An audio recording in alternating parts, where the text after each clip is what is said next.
All right, make a little video here on 1938 WACO custom cabin wheel pants. So we have a pattern which was made from laying over the buck, and each one of these little marks is from where you had to overlap it, simulating a shrink. And then also where they come out the bottom side here is about right here on this piece, which is pretty much our highlight line. So what we're going to end up doing, transferring that to a piece of aluminum, just some 18 gauge. We'll go ahead and start on the yoder, and we'll just come in here and do all this shrinking. It'll be quite a bit, so the first part of the video will just be running the hammer. Once we get a little bit closer to where we can go in and establish the highlight line, we'll switch over and show you that part of it, and eventually we'll make a new pair of these. The oil is made for a lubrication for sliding in and out of the shrinker. So why do you put it on the back side? Isn't that the back side that you put it on? Yeah, just because I have my marks on the front, and it's a mixture of transmission fluid and thinner, so it'll erase my marks. So until I get them established on how deep I want to go for my highlight line, I leave them on, and then after that, then I'll go ahead and spray both sides.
All right, we just did our first pass to establish our depth on our shrinks.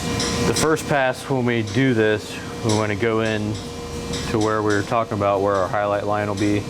A key note that I figured out after doing this is you want to stop about a ½ inch before you get to the end of your mark, because by the time you get done shrinking and doing your hammering for your highlight line, it will shift. So if you don't stop it that ½ inch short, your highlight line will shift down further than where you actually want it. Get that depth established, then we can go ahead and spray the rest of it with the lubrication. And then from here on out, it's just going to be repeating this step over and over until we can get it very similar to the buck. And then we'll be switching over to the stretching side of the hammer to go ahead and establish the highlight line and smooth out the panel some, and we'll just keep bouncing back and forth until we have it fit in that buck.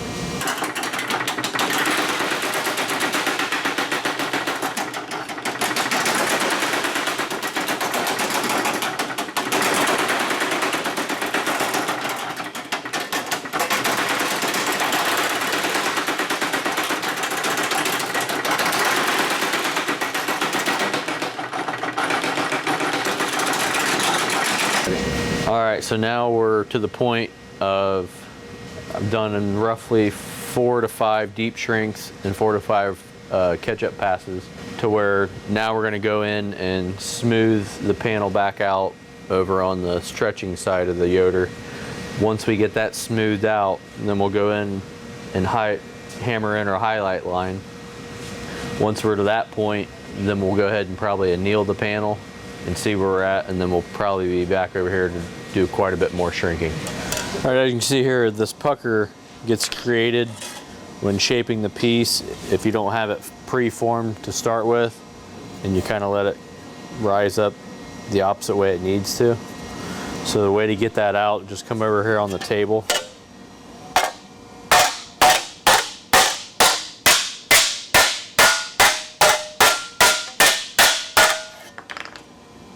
And just try to beat it out by hand. It'll make it a lot easier before your next round of shrinking. And then if you also have to, then you can go in and do some pre-forming on the table. Just whatever you need to make it fit back in and flow a lot easier through the shrinking process.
Right here you can see in the video where I was talking earlier of stopping a 1/2 inch before your highlight line.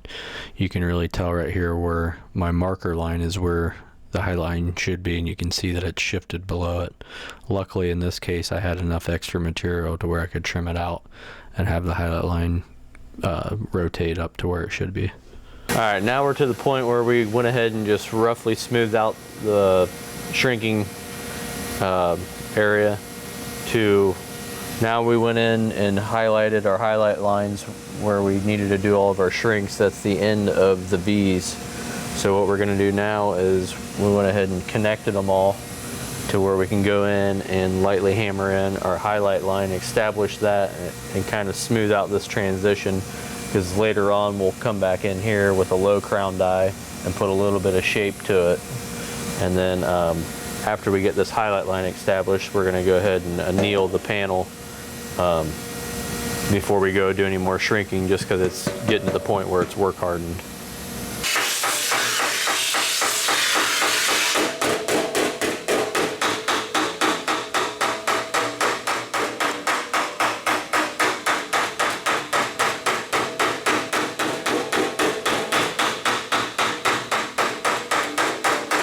What we're doing now is just took a Sharpie and went around and colored it in.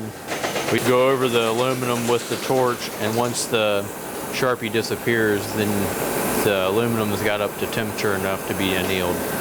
And you got to do it every so often. It'll work harden, so then you got to anneal it. Otherwise, you'll start getting cracks in it. Okay. And the next step, I'm going to be actually using the Eckhold with the Nomar dies, just to catch up my outer edge before I go back into the Yoder. So softening this aluminum will actually make those dies do their job better. All right, at this point, once the majority of the shrinking's done in the Yoder, it'll get to the point where the tail section's too tight and you can't do the rest of the shrinking in the Yoder. So that at that point, then you want to go ahead and anneal the aluminum.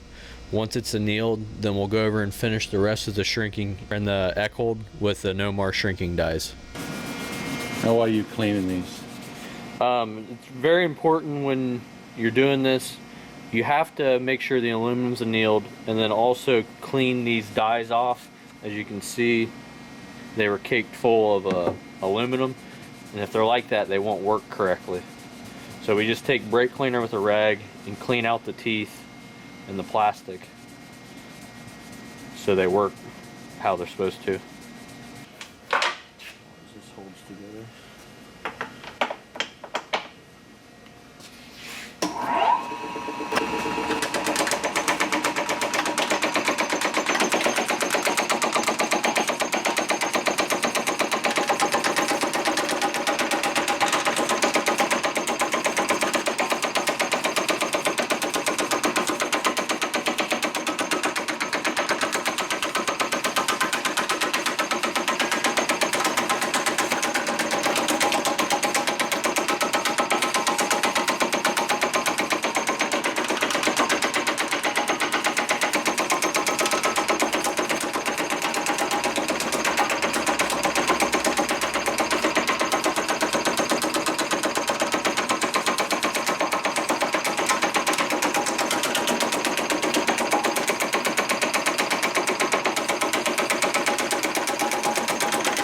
And then, as you can see here, once you start getting a hard line, all you got to do is adjust the pedal to create to where it's not hitting as hard, and you can go back in and blend this hard line out, and then just keep repeating the process of annealing it and shrinking it with the Nomar dies until you get it to fit the actual circumference of the buck.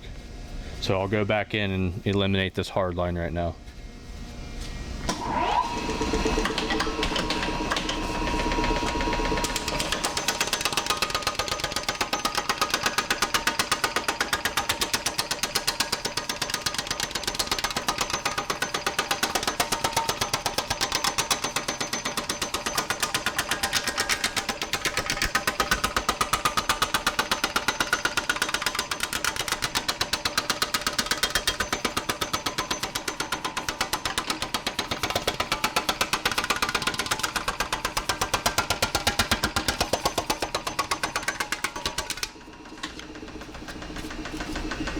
What that's simulating is also like when we did the shrinking on the Yoder, when you have to go back in and do those catch-up passes. That's what that was doing. It's catching up the rest of the aluminum to the outside edge where we shrunk the majority of the metal. And you just keep repeating this process until you get it to your desired fit to the buck.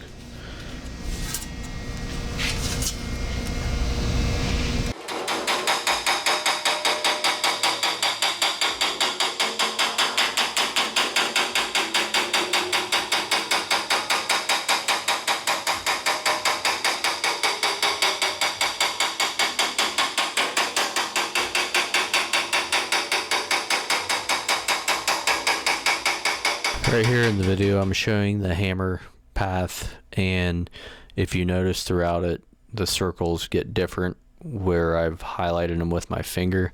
That's just going in and getting the low spots out by slightly hammering on those until they become flat with the rest of the panel.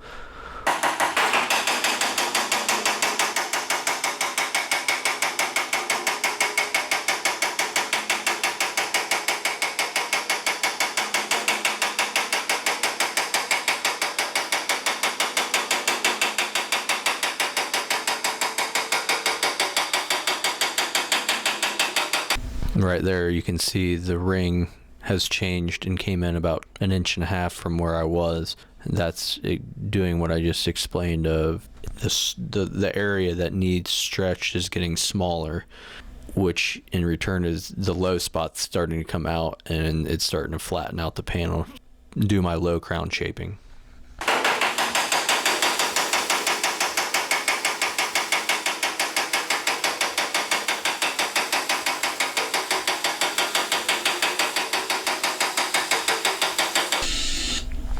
You just want to keep repeating this process until you get the entire surface of the panel to the correct low crown shape that you would like, and make it all uniform.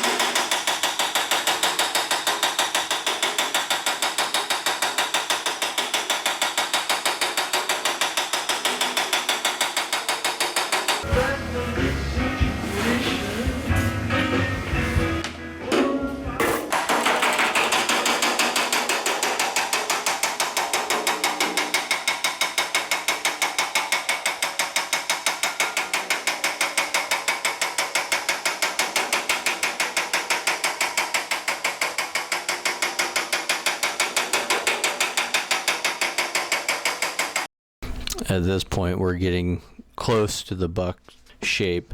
We'll still do some more shrinking in the yoder, but after we get to a certain point, it won't fit in the yoder. The tail section gets too tight. So then that's when I anneal it again and switch over to the Nomar dies and the Eckhold to finish up the rest of the shrinking until it fits the buck correctly. Test fitting it to the buck, to go ahead and mark the bottom edge, to fold over, start shrinking the bottom. So you got the shape now. General shape. To where we can go on to getting the bottom roughed in. And then from there we'll have to fine tune everything. But the majority of the shrinking is done. So now it's just basically getting it trimmed and refining the shape to match the other side.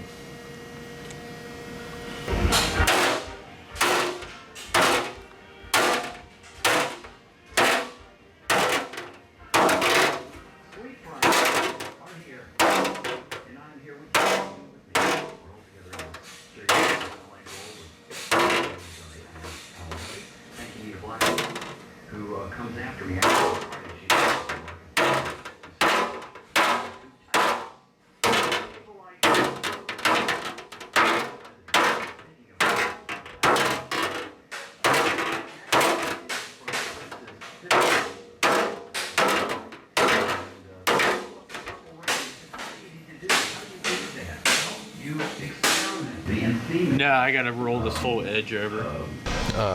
So this line just to simulate the bottom of the buck to start our bend, to fold this up, and then the ends start to pucker, so we're gonna know we'll have to go in here and do more shrinking to allow it to come around to fit the bottom of the buck.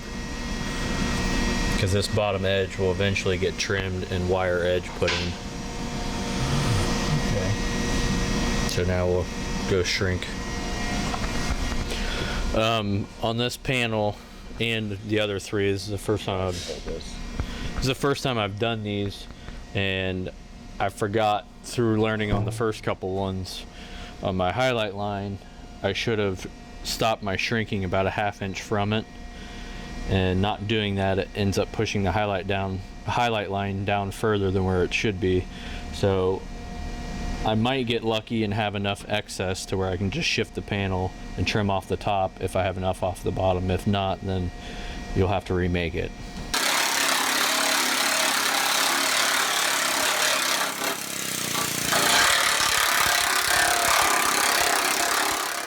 Right here, I'm just planishing out the major wrinkles because the panel's getting to the point now that it can't fit in the Yoder power hammer.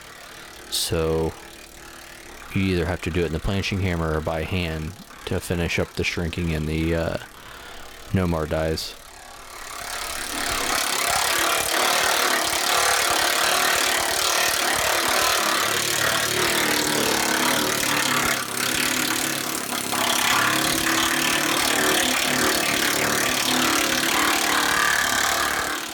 I'm just going to anneal it and then shrink it more. It was just getting more hardened to where I'm going to go over and use the Eckhold next. Like at this point here, from here on out, the shrinking will all be done with the Eckhold with the Nomar dies until it fits tight to that wooden buck.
Now right here, I'm just blending the transitions from the radius edges of the highlight line into the low crown of the center of the panel. So it's just a mixture of planishing with the planishing hammer and some of the bigger areas going back in with a Yoder hammer and hammering up low spots to blend it all together.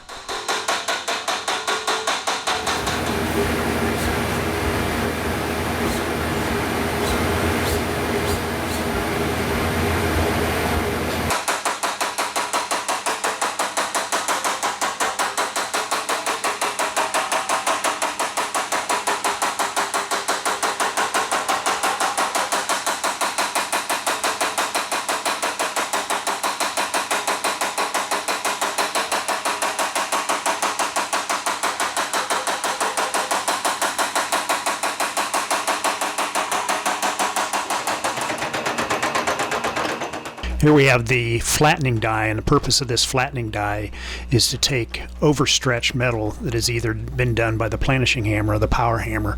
And how this flattening die works is it works at a circular pattern that actually has 4 jaws that shove the excess material to the center and actually makes the material thicker, basically decreasing the surface area of the panel.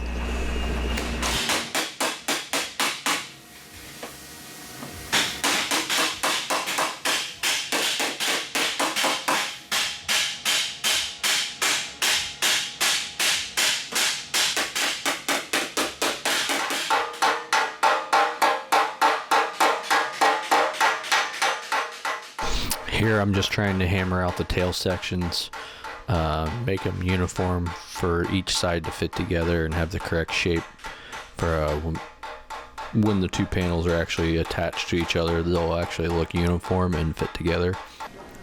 I also have a little wooden template that I made off of the original piece, and that's what I keep checking them with to make sure they're fitting together.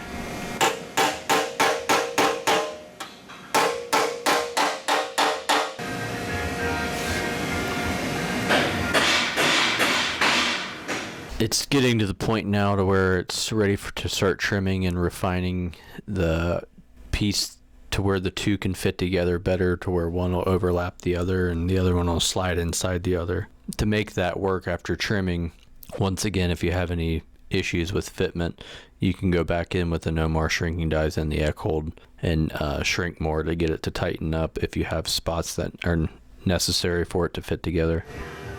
This right here is a template of the bottom of the wheel pant. It's the opening for where the tire would be. It's made to be on the center of the axle to locate it on the buck. So what I'm doing here now is marking the front and back of that to make sure I have plenty of material to where eventually that'll be the location of the wire edge where it starts and stops. So here I'm putting a piece of 3/8 tape on my mark to where I actually will leave 3/8 extra material until I know for sure that I have enough to make the 2 fit together. Then I'll do my final trim later, but for now I'm just leaving extra material but also taking off the majority of the excess material.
I actually do have the aluminum template in there.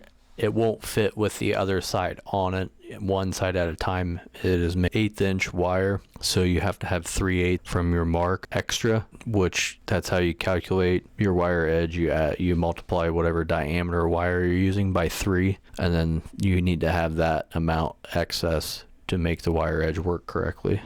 So here's where I added my extra material for the wire edge, is simulated with the blue tape line, so it should be 3/8 of an inch wide right here. I'm just trimming to it to where I can start doing the wire edge. This is a little tool I made to start the wire edge area. It's got a relief cut in it that is exactly 3/8 of an inch deep, so you just push it in to where it fits tight, and then it's made to where you can just start pulling the aluminum up by hand, so you can start tipping the edge. Normally we would use the pull max, but the way the part's laid out, it will not fit in the jaws of the Pullmax, so that's why I had to do them by hand. And it's also very critical that before you get to this point when you're trimming, that you have it exactly the way you want it. Any little curve or imperfection in your line will stand out when you actually put the wire inside it. Here I'm just hammering the edge up to 90. We'll go about a little more than halfway past the 90 mark, and then you can clamp your wire edge in after you preform it to the right shape that you want.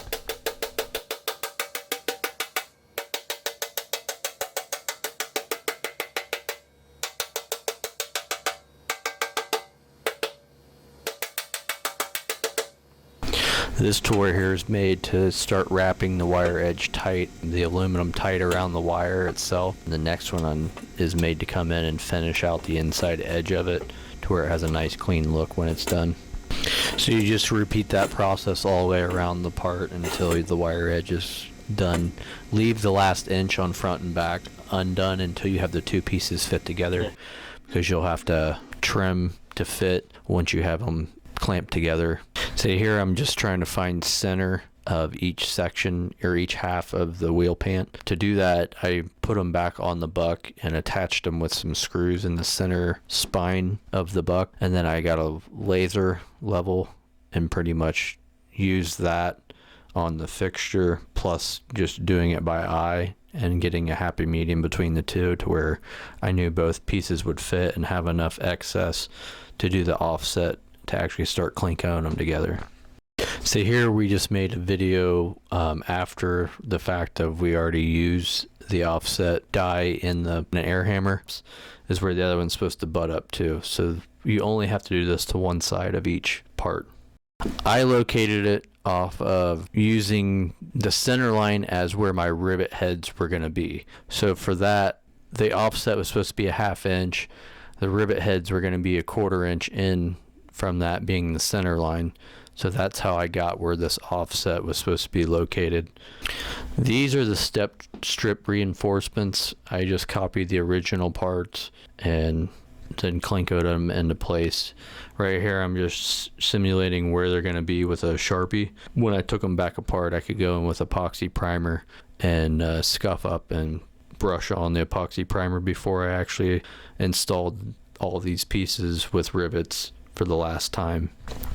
Right here I drew the reinforcements on the outside of the panel too, so I could take tape and lay out ideas for the customer on where he could place his step strips. He actually wanted to install them himself, so this is just a guide for him to kind of have an idea where they should be. He can vary it from there where he would want to put them though. This here is pretty much just planishing out all the highs out of the panel. You can do it also in the planishing hammer, but you get to the point where some of it won't fit in it, and this way you can just clamp it to a table and just do it with the air hammer. You want to try to make each pass overlap each other to get out any highs and not create more. Here you can really start to see where the trouble issues are with the high spots.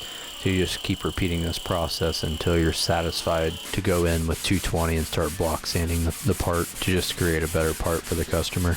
Any of your trouble spots, you can either come in with a bullseye pick and get them out with that, or you can go back in with that planishing die on the air hammer and try to get them out that way, or just by hammer and dolly, whatever works best for you to get out any issues that you have. The Klinkos also simulate where the rivets will be located. The original had them at 3 inches from the tails where they started, and then they were every inch from there around to the front of the section. So I just copied what they had. When riveting together, you definitely will have to have somebody else hold the inside tool. It's made for hollow rivets, which is what this panel required. So yeah, you'll definitely have to have another person help you rivet it together.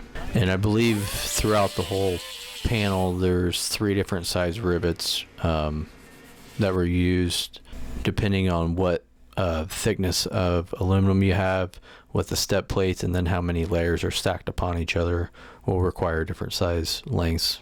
At this point, when everything's riveted together, then your last thing is to finish the wire edge, which for that, once they're all butted up together, you just need to TIG weld the stainless rod together, grind that, and then finish wrapping the aluminum around and blend it in to where both pieces line up together.